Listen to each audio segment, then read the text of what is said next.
রাজধানী ঢাকা ও এর চারপাশের বিস্তীর্ণ অঞ্চল জুড়ে গড়ে উঠেছে এক অত্যন্ত ঝুঁকিপূর্ণ ও সক্রিয় ভূমিকম্প বলয়, যা মেগাসিটিকে এক প্রলয়ঙ্কারী প্রাকৃতিক দুর্যোগের মুখোমুখি দাঁড় করিয়েছে।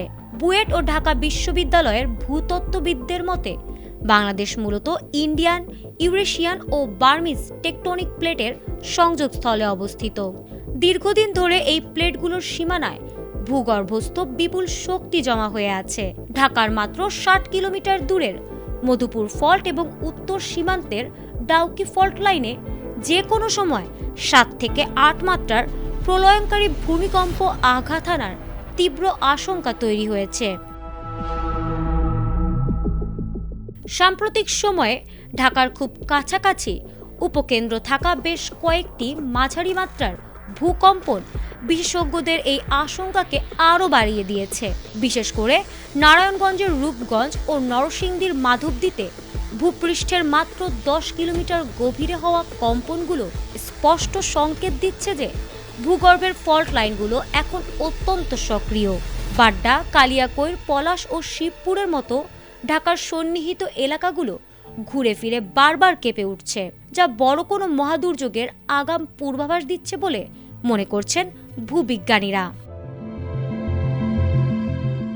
প্রাকৃতিক এই ঝুঁকির চেয়েও ঢাকার জন্য বড় বিপদ হয়ে দাঁড়িয়েছে এর অপরিকল্পিত অবকাঠামো।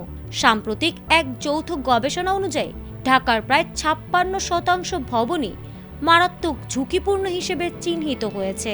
তীব্র কম্পন হলে শহরের ১/৩ ভবন তাসের ঘরের মতো ধসে পড়তে পারে। এর প্রধান কারণ লিকুইফেকশন বা মাটির তারল্য ঝুঁকি। ঢাকার চারপাশের নিচু জলাশয় ও খালবিল বালু দিয়ে ভরাট করে সেখানে হাজার হাজার বহুতল ভবন গড়ে তোলা হয়েছে। তীব্র কম্পনে ভরাট করা মাটি তরল আকার ধারণ করবে, ফলে ভবনগুলো সরাসরি মাটির নিচে ডেবে যাবে বা উল্টে যাবে। অথচ ঝুঁকিপূর্ণ এসব ভবনের কোনো হালনাগাদ তথ্য নেই রাজুকের কাছে।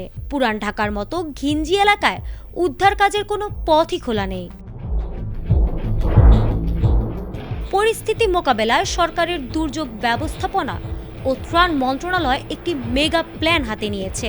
এর অধীনে প্রথম পর্যায়ে ১ লাখ স্বেচ্ছাসেবীকে প্রশিক্ষণ দেওয়া এবং ৪৫০টি জরুরি আশ্রয়স্থল নির্ধারণের কাজ চলছে।